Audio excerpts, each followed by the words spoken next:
നമുക്ക് അജിംസ് 1979 നടന്നിട്ടുള്ള കാസറ്റ് റവല്യൂഷന് ശേഷം ഇറാൻ ഇസ്ലാമിക് റിപ്പബ്ലിക് ഓഫ് ഇറാനാണ്.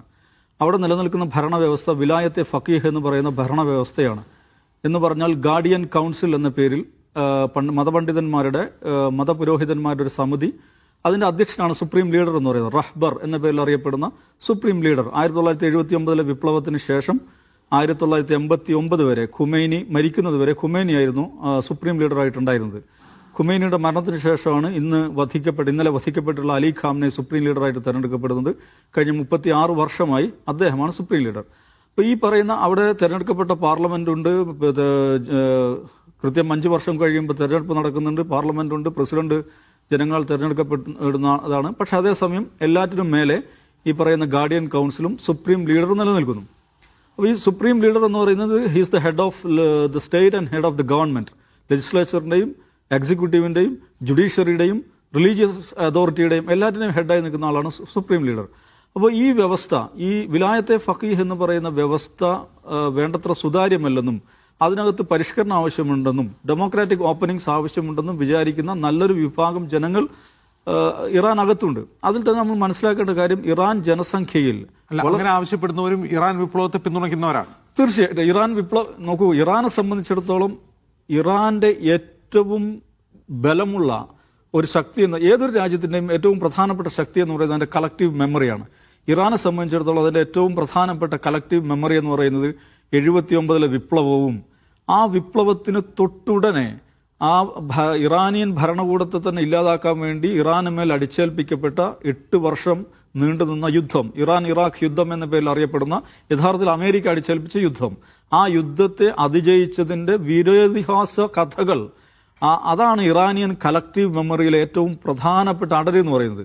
ആ യുദ്ധകാലത്ത് 8 വർഷം അല്ലെങ്കിൽ 10 വർഷം നീണ്ടു നിൽക്കുന്ന ആ യുദ്ധകാലത്ത് നേതൃത്വം നൽകിയ മനുഷ്യരിൽ പ്രധാനിയാണ് ഈ ഇന്നലെ കൊല്ലപ്പെട്ട അലി ഖാംനെ എന്ന് പറയുന്നത്.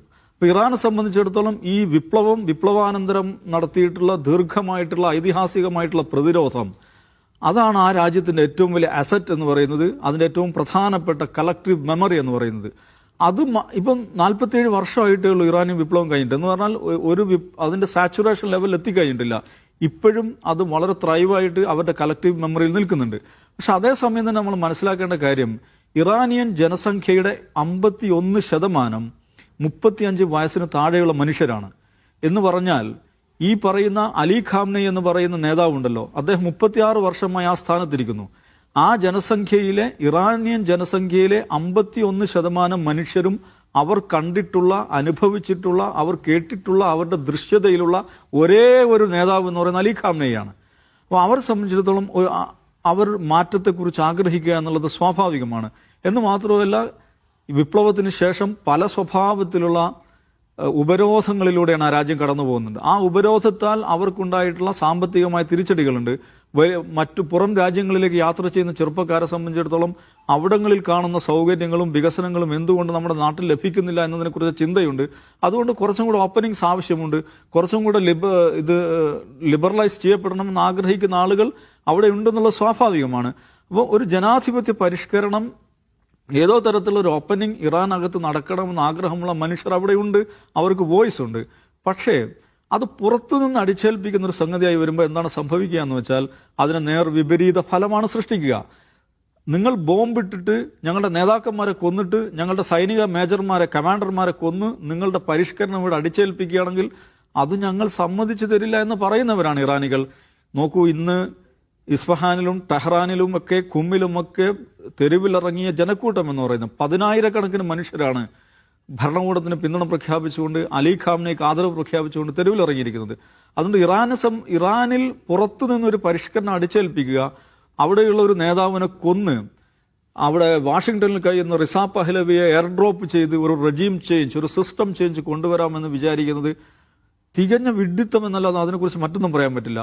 ഇറാനിൽ ഏതെങ്കിലും നിലക്കുള്ള പരിഷ്കരണം ആഗ്രഹിക്കുന്നുണ്ടെങ്കിൽ, ആത്മാർത്ഥമായി ആരെങ്കിലും ആഗ്രഹിക്കുന്നുണ്ടെങ്കിൽ, അവിടെയുള്ള പരിഷ്കരണ പ്രസ്ഥാനങ്ങളെ, ജനാധിപത്യ പ്രസ്ഥാനങ്ങളെ, ഈ സിസ്റ്റം മാറണമെന്ന് ആഗ്രഹിക്കുന്ന ആളുകളുമായിട്ട് എൻഗേജ് ചെയ്യുകയും അവരെ പിന്തുണയ്ക്കുകയും ചെയ്യുക എന്നുള്ളത് ആണ്. അല്ലാതെ ബാലിസ്റ്റിക് മിസൈലുകളും ബോംബുകളും പറഞ്ഞു വിട്ട് നേതാക്കന്മാരെ കൊന്ന് അവിടെ സിസ്റ്റം ചേഞ്ച് കൊണ്ടുവരാമെന്ന് വിചാരിക്കുന്നത് തികഞ്ഞ വിഡ്ഢിത്തം മാത്രമാണ്. ശരി.